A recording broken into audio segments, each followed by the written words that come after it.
Welcome to Samba Samba. Enjoy the video. In this video, I will show you how to make chicken embutido.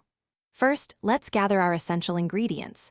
You will need 1 kilogram of fresh ground chicken, 1 cup of finely diced carrots, and 1/2 cup of red bell pepper. Don't forget 1/2 cup of sweet pickle relish and 1/4 cup of raisins for that unique flavor.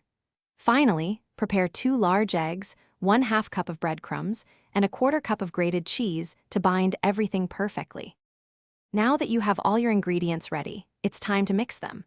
In a large bowl, combine the ground chicken, all the vegetables, relish, raisins, eggs, breadcrumbs, and cheese. Mix everything thoroughly until well combined and uniform.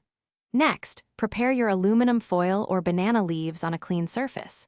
Take portions of the mixture and carefully form them into compact log shapes, each about 2 inches in diameter, ready for the next step. With your embutido logs shaped, it's time for steaming. Carefully wrap each log tightly in aluminum foil or banana leaves, ensuring the ends are securely sealed to prevent water from entering. Place the wrapped logs into a steamer basket. Steam them for approximately 45 minutes to 1 hour.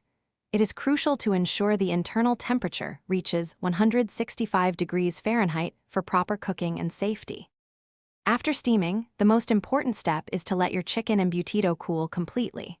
This allows it to firm up, making it much easier to slice cleanly.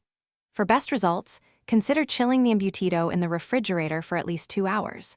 Once thoroughly cooled, unwrap and slice it into beautiful 1/2 inch thick rounds. You can serve this delicious embutido warm or cold, perhaps with a sweet chili dipping sauce. Thanks for watching. Consider subscribing if we helped you.